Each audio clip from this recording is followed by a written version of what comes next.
Hi, everybody. I'm Jim Rohn. What a pleasure it is for me to come and visit with you for just a few minutes here today. Tell you briefly a little bit about my story and share some ideas that might be beneficial. I've lectured in some high school classrooms in California and Arizona and some universities and colleges, Pepperdine University, San Diego State, Arizona State University. And so I've had a chance to talk to kids that are interested in themselves and interested in their future, interested in America, interested in what they can do with their lives, and listening to stories that might be beneficial. And I don't have a chance to, visit all of the schools and universities around the world, so this is a great chance for me by video to have a chance to tell you my story. Just briefly, let me tell you my story. I grew up in Idaho, farm country. My father still lives on the old homestead where I grew up, southwestern Idaho. He'll be 91 his next birthday, and I'm very proud of him. I went to high school. I graduated. I went to college 1 year. Halfway through my second year, I decided I was smart enough, so I quit. One of my major mistakes. I should have stayed in school. But I thought, heck, I'm smart enough to get a job. And back then I thought, that was it. If you're smart enough to get a job, what else would you need? Found out later, a big mistake. But anyway, I quit school at age 19, went to work. A little while later, persuaded a beautiful young lady to marry me with a lot of fancy promises. And fortunately for me, we got married. A little while later, I started my family. And I'm out there working hard, doing the best I thought I could.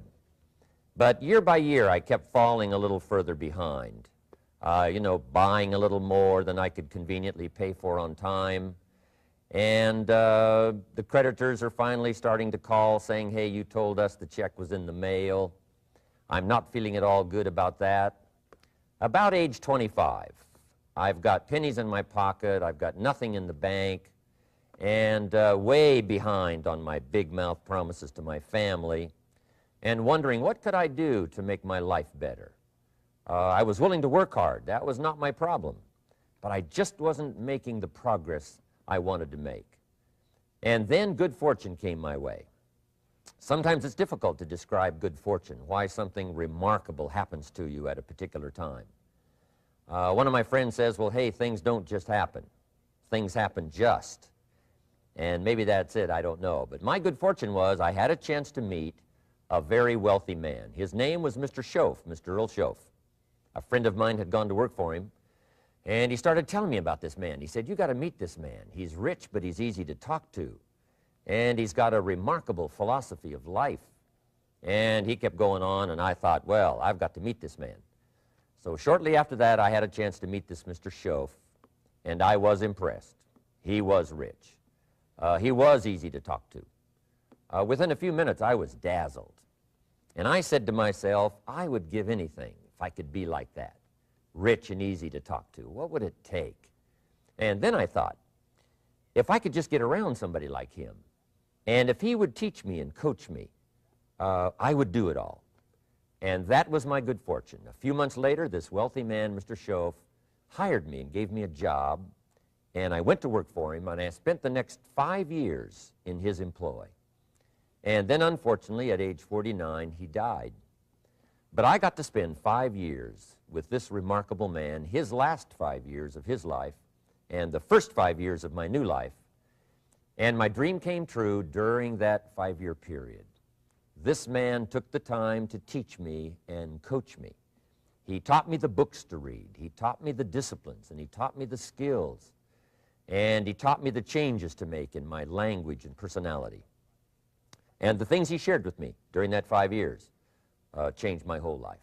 Changed my income, changed my bank account, changed my future. I've never been the same. By the time I was 31 years old, I was a millionaire. So he taught me economics as well. So how lucky can you get to meet the right person at the right time who takes the time to share with you ideas that can change your life? A lot of rich people, right, don't take the time, but he did, and he also had the ability. Some people want to share their experiences, but they don't quite know how to say it. But he had it all, and he used language that I could understand, and those ideas greatly affected my life. I wish he was still alive today. If he was, I'd be calling him today one more time, thanking him for the time he spent with me sharing his life and his experiences that so dramatically affected my life. Then, how I really came to be invited to speak to you today. 30-plus years ago, I was living in Beverly Hills, California. And a friend of mine one day said, "Jim, you've got to come and tell your story to my service club." He belonged to the Rotary Club. And he said, "I know your story. Idaho farm boy makes it to Beverly Hills." But he said, "I know my club members would love to hear your story. Would you come and at our breakfast meeting and tell your story?" And I said, "Okay." So I arranged a little talk, went and shared my story that morning, and guess what? They liked it. And my phone rang. Another club called and said, "Would you come and tell us that story?" My phone rings. Another club calls, said, "We've heard about your story. We have a luncheon meeting. Would you come share your story?" First thing I know, I'm spending a little piece of my time giving these breakfast talks and luncheon talks. And then one day, a man who heard my talk about 3 times said, "Would you come and talk to my management and salespeople?" He said, "I've got this little company going, and he said, if you would spend some time talking with my management and salespeople, I'd be happy to pay you." And I thought, wow, wouldn't that be something? Tell my story and my experiences and get paid? He said, "I'd be happy to." Little did I know, that was the beginning of a whole new, brand new adventure for me in sharing my story in speeches and talks and seminars and lectures. And now this business, it's become one of my most flourishing enterprises, takes me around the world. I went to many countries just this year, had my largest audience early this year in Spain, 12,000 people, 10 different languages being translated at the same time, the whole audience with the earphones on. It's interesting when you lecture with multi-languages. You know, when you hit the punchline, you know, the Spanish laugh first, and then the French get it, and then finally the Italians get it, and last the Germans finally get it. And then I say, "Hey, the Germans finally got it. I guess we can continue." You know, some languages take longer to translate than other languages. But what an exciting adventure for me. I was in Israel this year. I lectured in France, my first trip to Prague, Czechoslovakia, Lisbon, Portugal. Last year I was in London lecturing. Happened to be there the same night Pavarotti was singing in London. So, big dilemma for the people in London. Shall we go see Jim Rohn or shall we go listen to Pavarotti? Well, I must admit he had more people than I did, like 150,000 more. He did a free concert in Hyde Park, and they expected 250,000, but only 150,000 showed up because it rained. And they all got soaked from Prince Charles on down, but they sat in the rain and listened to Pavarotti.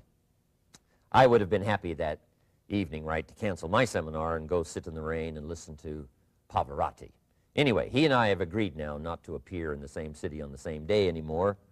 Not really, but how exciting for me to be able to travel all around the world and share my story. And then especially to have this chance today to come and visit with you. And when I get a chance to speak at a high school class or a university class, I'm always excited about it. I'm limited in time, so I wanted to use this way to come and share my story with you and some ideas that might be helpful in your career for the future, in your now busy life as a student, and then wherever you find yourself in the years to come. Some of the things I'm going to share with you, I want you to remember for a long, long time, because the ideas I want to translate for you drastically affected my life. And if I can share now and affect your life, and you write me a letter or tell me in person someday, "Mr. Rohn, I listened to your video and I watched it carefully, and sure enough, some of the ideas that you shared greatly affected me, and here's what's happened to my bank account, here's what happened to me in school, here's what's happening to my future," that'll give me great, great satisfaction. So the man who shared with me ideas that changed my life, I want to share with you 3 of those basic subjects. When I met him, I was 25 years old, and when I first got acquainted with him, I used a lot of excuses as to why I wasn't doing well. And he said, well, tell me a little bit about your story. And I told him, you know, I was behind on my bills, had pennies in my pocket and nothing in the bank, that I was embarrassed about being behind on my big mouth promises to my family.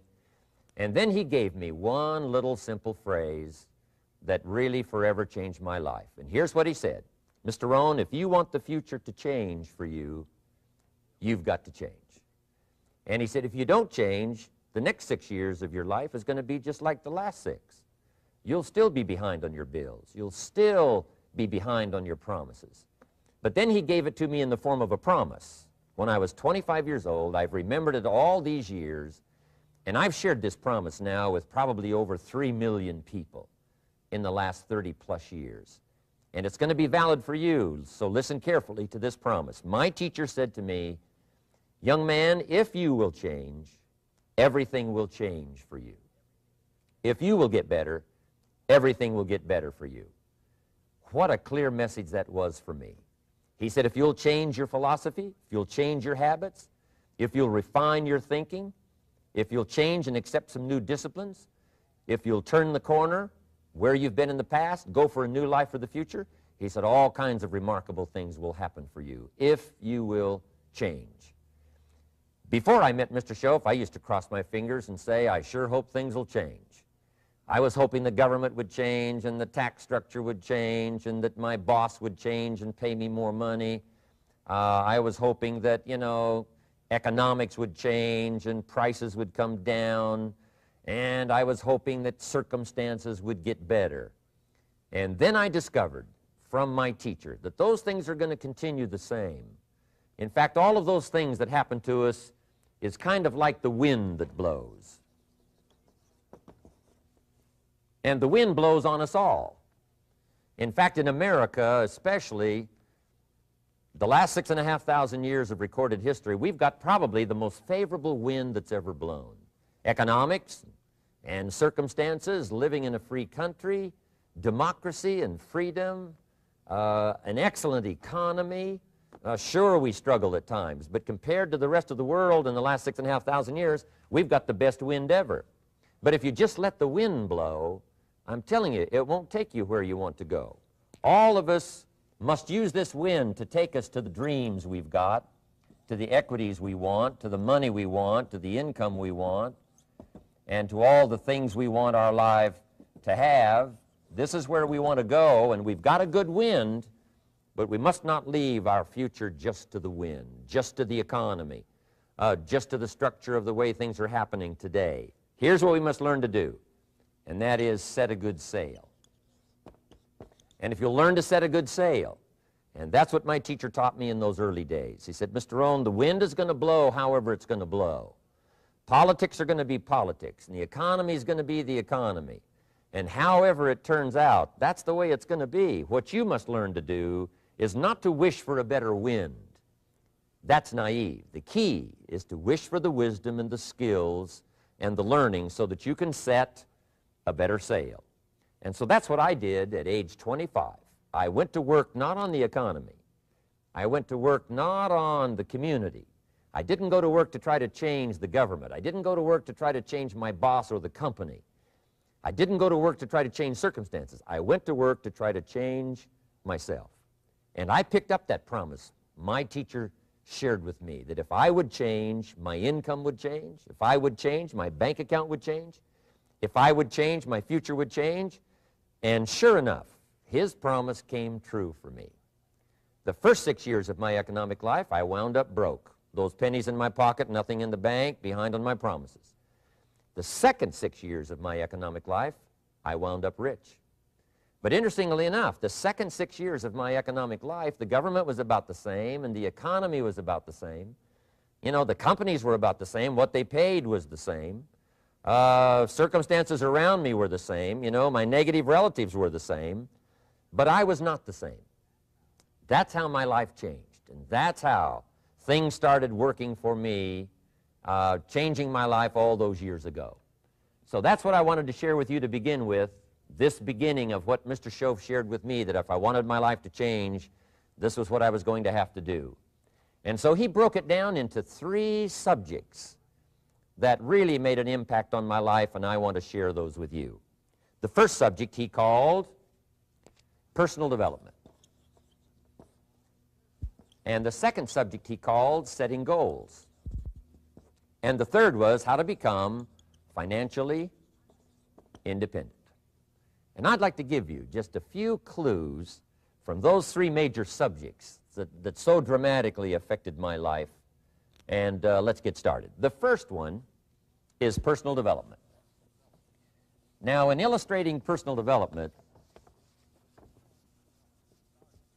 Mr. Schoaf, my teacher, started with money. You know, money's not the only place to start in talking personal development, but it's where he started, so let me share the thoughts he shared with me back then. Let me share them with you. Here's the best lesson I can give you on economics. It's very simple. We get paid for bringing value to the marketplace. That's about as simple as I can put economics. We get paid for bringing value to the marketplace. Now, it takes time to bring value to the marketplace. However, we do not get paid for time, so we cross that out. Mistakenly, the man says, I'm making about $20 for an hour. Not true.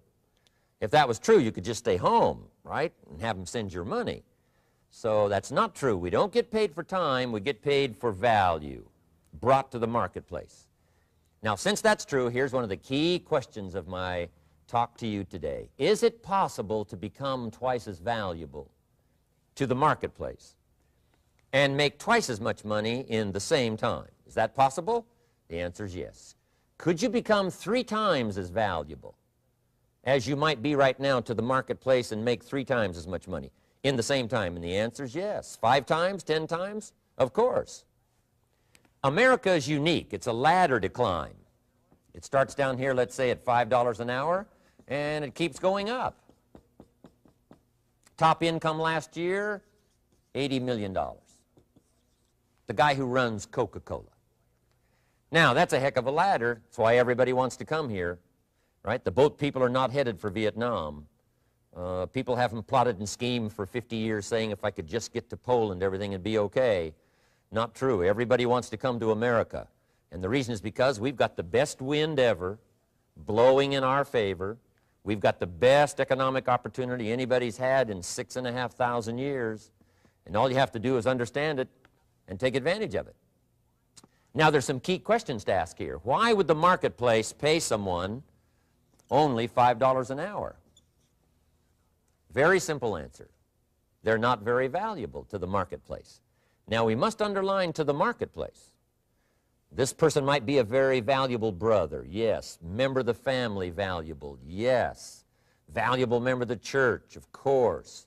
Valuable citizen of the country, yes. Valuable in the sight of God, no doubt. We're all of equal value in the sight of God. But if you're not very valuable to the marketplace, you don't get much money. You say, well, it shouldn't be that way. Well, then you got to start your own country. You know, this one's been in process for 200 years, and this is the best we've been able to come up with so far. But here's the key. You don't have to stay here. Now, there was a big debate in Congress last year that this $5 was not enough, should be 6, should be 6, should be 6. But we don't need legislation. 6 is already on this ladder. The next step up. You know, if you work for McDonald's, they'll pay you $5 an hour to take out the trash. If you whistle while you take out the trash, they'll pay you $6 an hour. So we don't need legislation. You just need to take lessons on how to whistle. Have a good attitude. Now, as you begin to climb this ladder, why would the marketplace pay some people $50 an hour? Answer, evidently, they must be more valuable to the marketplace. 10 times more valuable. And is that possible for someone to be 10 times more valuable and earn $50 an hour instead of 5? And the answer is yes. That's what America is all about. Now, why would the marketplace pay some people $500 an hour? Evidently, this person must be much more valuable to the marketplace. That's what's important to understand, to the marketplace. And would the marketplace pay one person $80 million for 1 year's work? And the answer is, of course. If you helped a company make $1 billion, would they pay you $80 million? I'm telling you, it is possible. And that's why America is so exciting. That's why this financial ladder is so exciting. It's possible for all of this to come true for all of you, no matter where you start. As a student in school, just getting started out there in the workplace, this is all possible for you. Now, Mr. Schoaf gave me the clue on how to climb this ladder as high as I wanted to climb. Now, we're talking primarily economics here. There's a lot of other ways to become valuable to your family, valuable to your friends, valuable to the community, valuable to the team, right? Valuable to the team effort, valuable to the concert. But here's what he said to me. In climbing this ladder economically, all you have to do is work harder on yourself than you do on your job. Once I heard that, it made sense to me. I kept hoping that everything else would change around me, found out that if I went to work on myself, worked on my skills, worked on my language, if I became better than I was each year, if I grew in skills and language and vocabulary and competence, then I would become attractive to the marketplace. Not very long ago, a company called me and said, Mr. Rohn, we're expanding internationally. We'd like to have a bit of your expertise to help us. Would you give us a bit of your time? We'll add some millions to your fortune. And I said, okay. And I thought later, isn't that interesting they would call me? Then my second thought was, of course they'd call me. Who else would they call? I can get the job done. Now, what a contrast for me, farm boy from Idaho, raised in obscurity, parents of modest means, broke when I was 25. How come I would get a telephone call and someone offer me a lot of money to help them in expanding around the world? Simple answer, evidently, something happened to me between age 25 and where I am today. And I can tell you where it all started. From my teacher, Mr. Schoaf, who said to me, we don't have to change what's going on out there. That's the wind that's blowing. All we have to do is change what's going on in here. And now there's several ways to do that on personal development. And let me give you those ways. Here's the first one. We must learn from personal experience. Pretty simple. Learn from what happens to you. Take a look back over the last few months. Did you make some mistakes? How could you correct those for the future? Take a look back over the last year. Have you done it right or done it wrong? Let's correct it for the next year. Learn from your personal experience. Mr. Schoaf asked me when I first met him, he said, Mr. Rohn, how are you doing? You've been out there now 6 years. And I said, I'm not doing very well. He said, I suggest you not do that anymore. What a simple, swift analysis to my situation. He said, if you keep doing it, the next 6 years will be like the last 6. You don't want that to happen. Let's make the changes. So learn from your personal experience. Now here's number 2, why I came to share this video experience with you today. And that, I call it OPE, other people's experiences. That's me, other people. That's your teacher, other people. That's your friends and colleagues, other people. The people you meet that can pass along to you their experiences, what's happened to them, the mistakes they made, how they corrected them, how they changed their health and changed their bank account and changed their income and changed their future. That's it, other people. Now there's 2 kinds of people to learn from. One is failures. It's too bad failures don't give seminars, right? That would be valuable.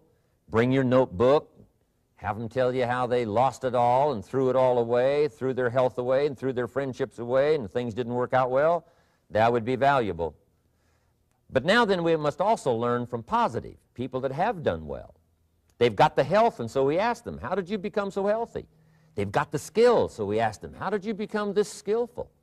They've got the income, so we ask them, how did you get here in such a short period of time? So now here's what's important in personal development. In learning from other people, we learn, number 1, by observation. We learn what we see. We watch people that are successful in what they do. In sports, we watch their disciplines. In business, we watch their disciplines. By observation, what we can see. The reason I created this video was something that you could see someone's experiences translated for you. Second, we learn by what we hear. I've got some of my lectures on cassette tapes, so you can take them with you wherever you go and learn by listening. Turn your car into a mobile classroom and listen.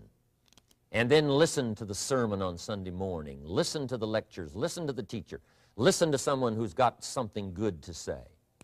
And then number 3 is vitally important on personal development, and that is read all the books you can possibly read in your lifetime. Mr. Schoaf got me started on my library. I've got one of the better libraries. Haven't read everything in it, but I feel smarter just walking in it, my library. At least I was smart enough to buy it. Now I got to be smart enough to read it. And then, of course, I got to be smart enough to decide what's valuable and then do it. But this one is very important. Become a good reader. Some books that helped change my life. Mr. Schoaf recommended, of course, the Bible. And my parents made sure I was a pretty good scholar by the time I was 18. That's been so beneficial for me, drawing from those illustrations, reading about those stories, people who made it and people who didn't make it, and what the difference was. And then other books that helped to really change my life. One called Think and Grow Rich by Napoleon Hill. And then a book that helped me become financially independent by the time I was 31. And that book is called The Richest Man in Babylon by George Clason. And I'm going to share a little bit of that book with you when I get to financial independence today, our third subject. But I started reading the books, attending the classes, making sure that I got in front of people that had something good to say. And then I started keeping a journal. One of the major things my teacher taught me was to keep a journal. He said, don't trust your memory. If you hear something good, just make a little note and write it down. Now, at first I took, notes on pieces of paper and torn off corners and backs of old envelopes. And it didn't serve me well, thrown in a drawer. Then I learned to keep a journal, a bound copy of all my notes. So I would suggest you do the same. Things that impress you, a poem that impresses you. When you attend a class, some of the ideas that impressed you, jot them down. You read something in a magazine, right? Some ideas. Take those out, put them in your journal. Keep a good journal the rest of your life. This will serve you well. My journals make up a significant portion of my own library. And if you saw my library and saw my journals, I tell you what you'd have to say. This is the library, and these are the journals of a very serious student. No wonder Mr. Rohn is invited to lecture and speak on his experiences around the world. So I want the same thing to happen to you. Value captured that you can resort to later, go back over it and review it, and let it become valuable to you. So that's my first subject, personal development. Work harder on yourself than you do on your job. Develop the skills, learn the lessons, take the classes, absorb all that is being taught to you these days. And then later on, of course, you can sort it out, what's valuable to you and how to refine it for your business and for your life and for your future. But the main thing is to get it and start this process of personal change, personal development. And let me say it one more time. If you will change, everything will change for you. You'll never be the same. You'll keep growing.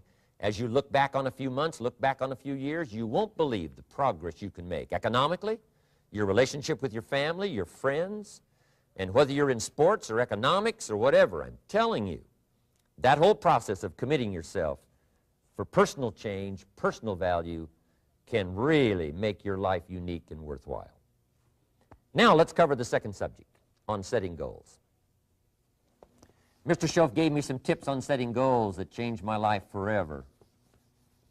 And I want to share those with you.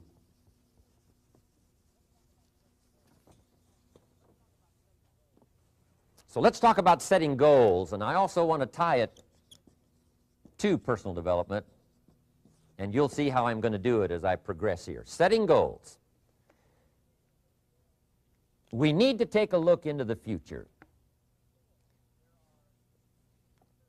There are 4 things to consider in terms of attitude. One is how you feel about the past. Best advice I can give you on that is treat the past as a school. Let it teach you the mistakes you've made, the things that went wrong, the things that didn't work. Don't use the past as a burden to carry, and don't use the past as a club to beat yourself to death. past losses, past failures, past mistakes. But let the past be a school. Tough school maybe. We've all been through some tough stuff. So if you feel good about the past, draw from it for experience and let it teach you. Then next is how you feel about the future. We've got to have the future well designed. The future is called the promise. And here's what we teach in our leadership series. The promise of the future can be an awesome force for your own future. The promise of the future, designing the future. There's two ways to face the future. One is with apprehension, and the other is with anticipation. I promise you, in my travels around the world, most people face the future with apprehension. And here's why. They don't have it well designed. They've sort of left that up to someone else to fix. But here's the best way to face the future, with anticipation. And you can face the future with anticipation if the future is clear, if the future is well designed. And I would like to have you consider some thoughts with me that help me to really change my future by giving it some thought and some consideration. And here it is. In setting goals, it's very simple. Number one, decide what you want. You just take a little time. You sit down and say, what do I want? What kind of skills do I want? What kind of income do I want for the future? What would I like? Where would I like to go? Places I'd like to visit. Habits I'd like to acquire. Skills I'd like to have.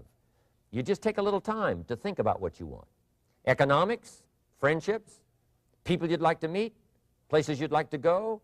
You just take some time. And then I suggest, when you've thought about what you want for the future, make a list. Just jot it all down. It's really a very simple process. And then here's number three. Keep all the old lists. I'm telling you, this served me so well, keeping my old list of goals. I look back now 10, 20 years ago at goals I set, lists I made, and I smile now because here's what I thought was so important, 20 years ago.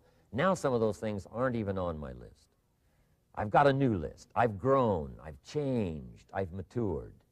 But I give you that advice. Decide what you want. Number two, write it down. Number three, keep the old lists. And then here's number four. When you get something that's on one of these lists, check it off. Part of the fun of having a list is checking it off. And then if you can add some drama to checking it off, see, that's what really helps. I set a goal to go to Spain many, many years ago. And when I finally made my first trip to Spain, I had that journal with me that had that list in it.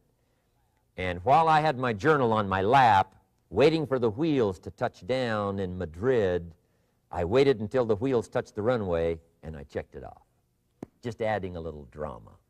So part of the fun of having a list is checking it off. Now, here's what's important about the lists and designing your future. If the future gets clear, the price gets easier. Because you got to remember, for every promise, there's a price to pay. Everybody's got to pay the price. Everybody's got to do the deal. Everybody's got to do the disciplines. Everybody has to pay. But here's what I've discovered. If the promise is clear and powerful, the price is easy to pay. The price is some classes. The price is a few books. The price is a few disciplines. The price is finding something that'll make your life better, make you grow, make you change, make you develop. So the first part of the key is to design the promise. Then, what is the price to pay? I'm telling you, the price will be easy. Anybody in my audience can pay it, no matter where you are, where you come from. Color doesn't matter, religion doesn't matter, where you grew up doesn't matter, circumstances don't matter. I'm telling you, if you'll make the promise of the future clear for yourself, the things you want, the places you want to go, the things you want to have, the person you want to become, the skills you want, the homes you want, the future you want, the friends you want, all of the values of life that you could possibly want. If you'll make that clear, make those lists, and be serious about it, I promise you it's an easy price to pay. Anybody can pay it. And the best advice I can give you is, if I can do it, you can do it. Farm boy from Idaho, raised in obscurity, I changed my life, turned it upside down, turned it all around, found economics, found future, found promise, and if I can do it, you can do it. So, start setting your goals and see if you can't get a better excitement going for the things you want to accomplish for the future. Now here's my third subject, and that's called financial independence. Oh, by the way, before I get to financial independence, let me cover one more point.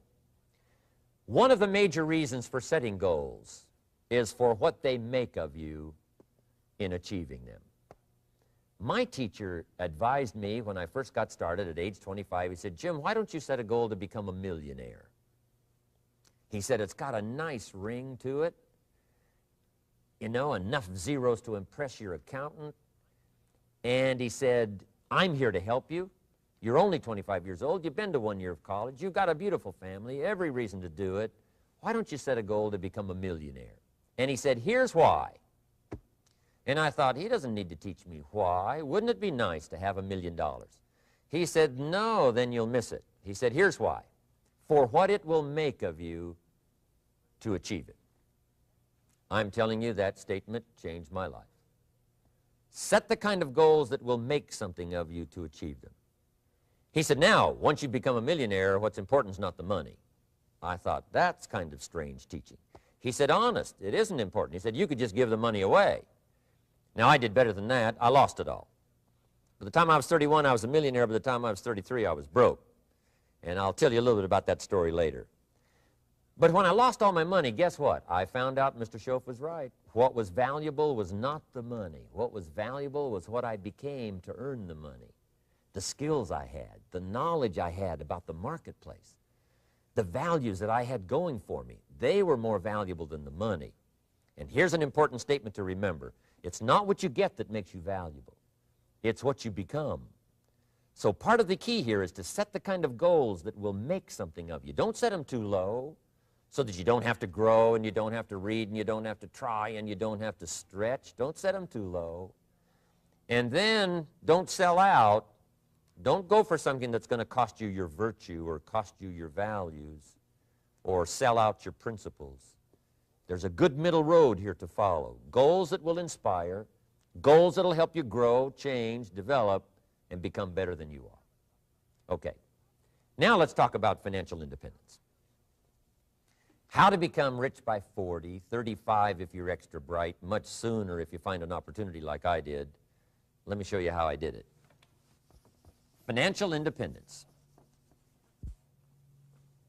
First of all, I like the phrase financial independence. Some people are a little bit concerned about using the word becoming rich or becoming wealthy, and I can understand that. I struggled a little bit with this. Is it okay to go for becoming rich, go for becoming wealthy? And maybe that's a bit too strong a word or strong a term. So here's what I've come up with that I think is comfortable for me, and that is how to become financially independent. I think it's every person's heritage here, especially in America, to become financially independent. Now, let me give you my definition of financial independence. Financial independence is the ability to live from the income of your own personal resources. Financial independence. Now, it depends on how you want to live. If you need $2,000, $3,000 a month, if you need $4,000 or $5,000 a month, if you need $10,000 a month, some people may need, you know, $100,000 a month. But whatever you would need to live, and you could earn that living from the income of your own personal resources, that's what I call financial freedom, financial independence. And let me show you how to acquire it.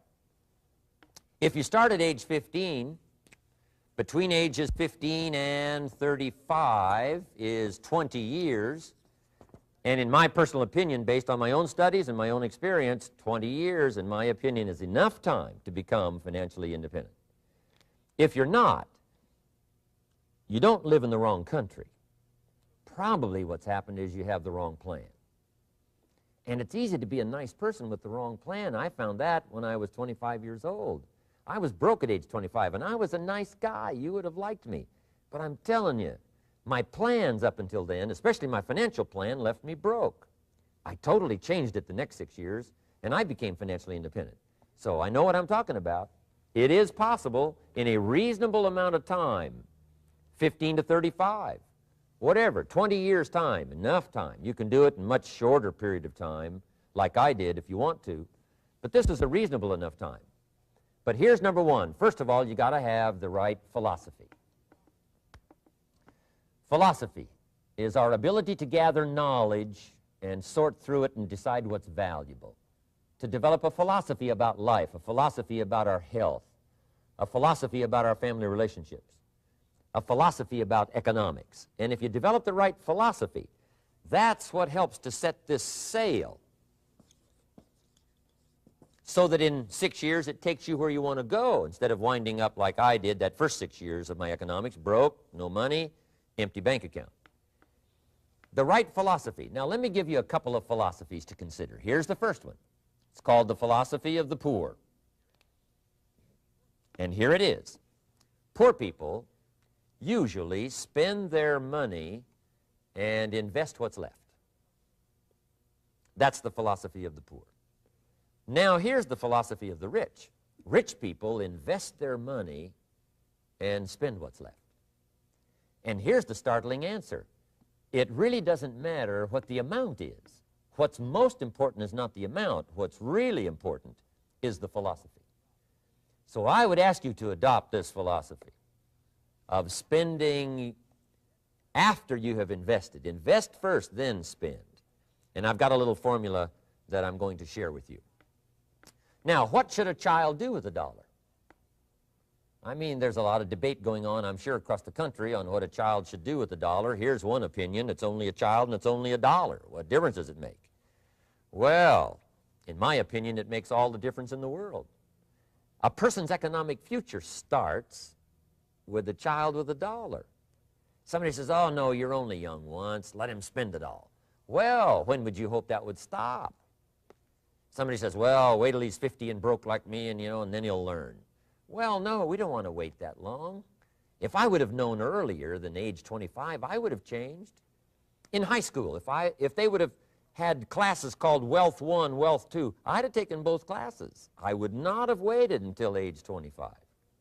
So, the earlier the better. So, what should a child do with a dollar? Here's the simple premise to begin with. Don't spend it all. And if a child wants to spend the whole dollar, you got to say, hey, don't spend it all. Don't spend it all. They'll say, why not? It's my dollar. I earned it. You say, I know you earned it, but don't spend it all. They'll still say, why not? Say, let me show you why not. So you put them in your car, take them to the other side of town, and show them where people live that spend the whole dollar. You just drive them around. Kids learn best by visual. Just drive around and say, would you like to live here? Kid says, no. Would you like to live like these people live? Kid says, no, no. Then you can't spend the whole dollar. So, kids will get the message. So, take them to the other side of town, show them around, unless you already live there, and then just show them around. Anyway, don't spend the whole dollar. Now, let me give you my best view of what to do with the dollar. And I promise you, if you started at age 15, now if you're over 15, right, you've still got plenty of time. You still got 20 years. If you're 30, you've still got 20 years. I mean, you still got plenty of time to start what I'm about to share with you. What to do with a dollar. Here's my first bit of advice. Never spend more than 70 cents. Never spend more than 70 cents.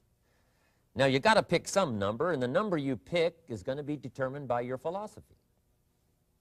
It's going to be determined by what you've been taught or your experience teaching yourself. When I first met my teacher, Mr. Schoaf, I was at about 110% of each dollar. I'm down at Budget Finance, hawking my furniture and my car one more time. And then I learned a whole better formula for financial independence. Number one, don't spend more than 70 cents. Now, kids say to me, well, okay, what do I do with the other 30 cents? And here's what I teach them. 10 cents for charity. Charity or church, or helping people that can't help themselves. 10 cents to support worthy projects, projects that you feel good about. 10 cents out of every dollar. It's called being generous with part of what you've taken out of society. Now, in my opinion, nothing teaches us character better than generosity. No class, no teacher, no book teaches character better than generosity. And the best time to start is when the amounts are small And I know if kids learn these lessons well, they'll give a dime out of a dollar, help people that can't help themselves, support worthy projects. Or if you belong to a church, they teach tithe, piece of. That's very important. Now, because when the amounts get larger, sometimes it's a little more difficult. You know, giving 100,000 out of a million, someone says, oh, if I had a million, I'd give 100,000. I'm not sure. That's a lot of money. So the time to start is when the amounts are small, 10 cents out of the dollar. Okay, next 10 cents I call active capital. Active capital means do something to make a profit. Active capital. Set aside a portion of your income. Wages are okay, but I'm telling you, wages will make you a living. Profits will make you a fortune. So set aside part of your income as capital, called active capital. Any kind of project you can possibly think of, you can possibly come up with. I'm going to write a new book, I think, for kids. I think the title is going to be, Of Course, Kids Should Pay Taxes. It's kind of an interesting title. In California, kids do pay taxes. When a child walks into 7-Eleven, buys something that costs $1, the proprietor says, give me 7 more pennies. And the child says, hey, what's these 7 pennies for? And the proprietor says, that's the taxes. Kid says, well, hey, I'm only 8 years old. Proprietor says, congratulations, you're my youngest taxpayer. Give me the money. So in California, where I live, kids do pay taxes. Big question is, should they? And my book will answer that question. Of course, kids should pay taxes. Nothing is for free. If you want to ride your bicycle on the sidewalk instead of in the mud, you got to pay the 7 pennies. Nothing is free, so we all have to pay. So, 10 cents out of your living, out of the money you earn, set aside for capital. Capital to try your best to show a profit. And in my book, it's going to be all kinds of ways kids can make money, right? 2 bicycles, one to ride and one to rent. I mean, you know, it doesn't take long to figure out some enterprise that'll start making a profit.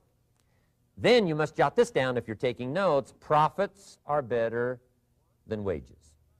1, you can't usually start wages until you're about 16, 15, 16, but you can make a profit long before you're eligible to start earning wages.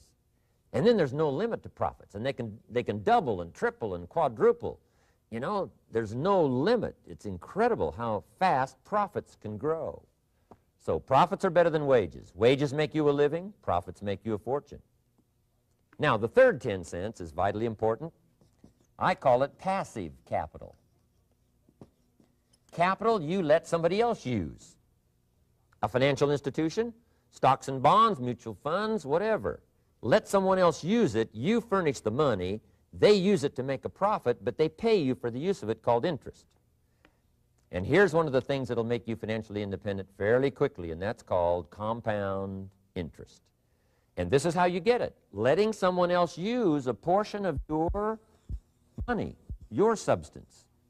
They show the profit, they pay you interest. And this passive capital, I'm telling you, over a sustained period of time, if you'll develop this little 10, 10, 10, and 70, especially starting at age 15, I'm telling you, by the time you're 35, you will be financially independent. You'll have the ability to live from the income of your own resources. And then one more point on passive capital. There's a Bible philosophy. I'm an amateur on the Bible. But there's a Bible philosophy that teaches the borrower is servant to the lender. And if you want to be in a powerful position as you grow older, finally when you become mature, maybe have your own business, things have worked out for you for the future, the position you always want to be in is the power position, and that's called the lender. The lender is the power position. So if kids learn early enough, and then you ask them what they'd like to be when they grow up, I'm telling you, once they understand, they'll say, well, one of the things I want to be is one of those lenders.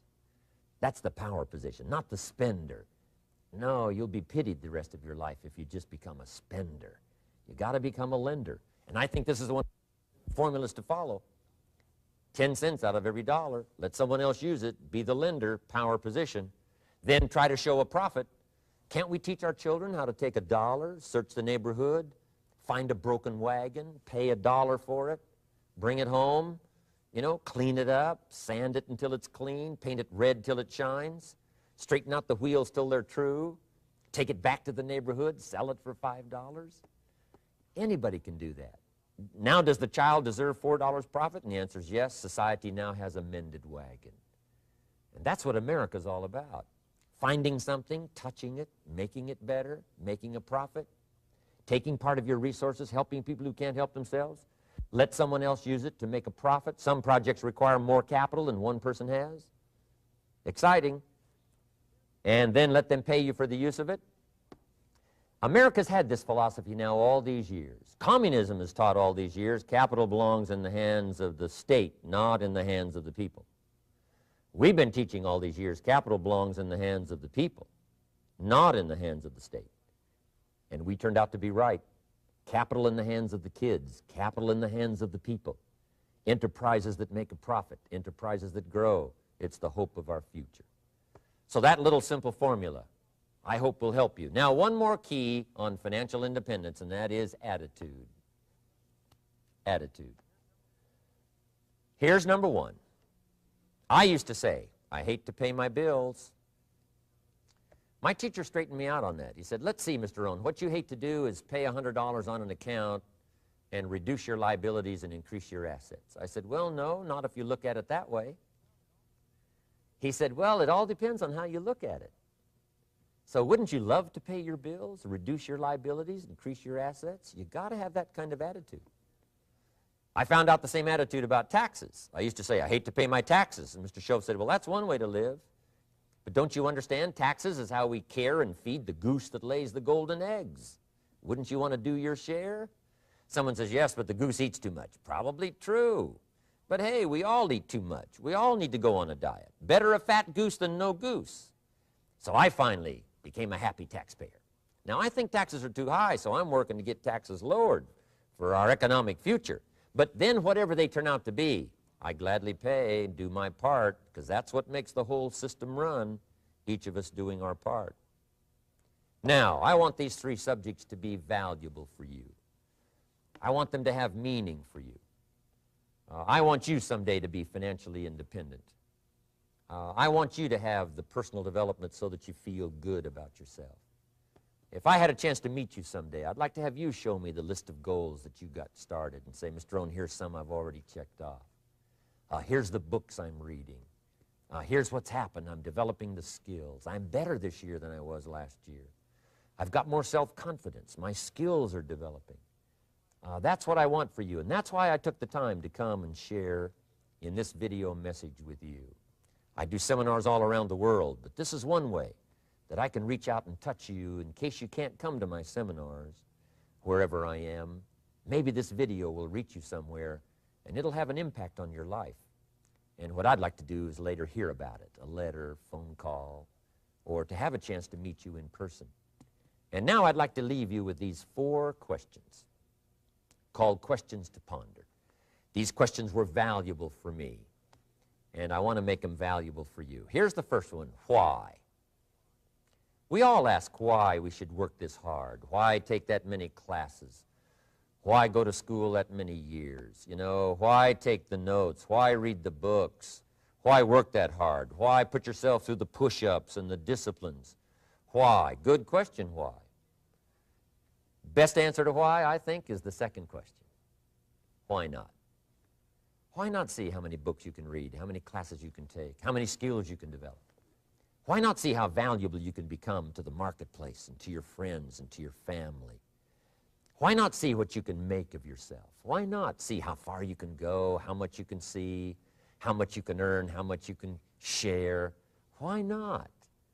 That's the heritage all of us have, in America especially, is to see what we can make out of our lives now that we've been given this extraordinary opportunity. Now, my third question I'd love to ask you in person. But since I can't do it in person, I want to ask it of all of you.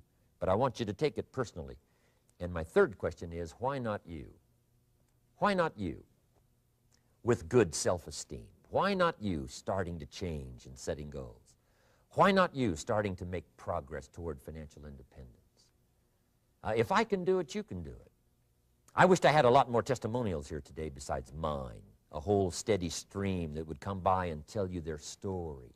Someone who started with nothing, finally run a big enterprise. A mother who was on welfare, now she owns her own business. in addition to my story. I wish I had a lot more. And if all of them told their story, guess how they would probably wind up their story? They'd probably say, just like me, why not you? If we can read, you can read. If we can change, you can change. If we can figure it out, you can figure it out. If we can turn it around, you can turn it around. There isn't anything you can't accomplish. That's what those testimonials would say. And so I want to say it to you personally. Why not you?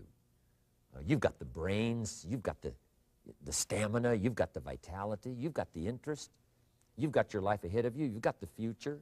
You can do it. If anybody can do it, you can do it. If one of us can do it, hey, we all can do it.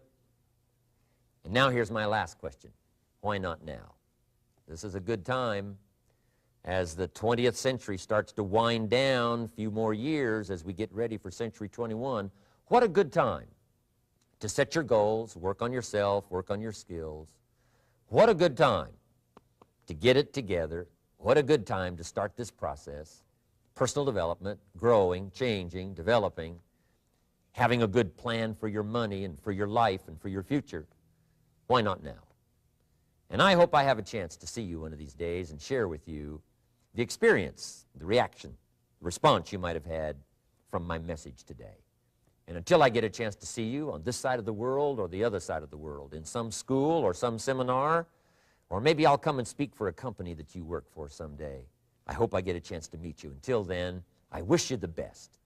I want all that I've gotten to be yours and much, much more. God bless. Goodbye.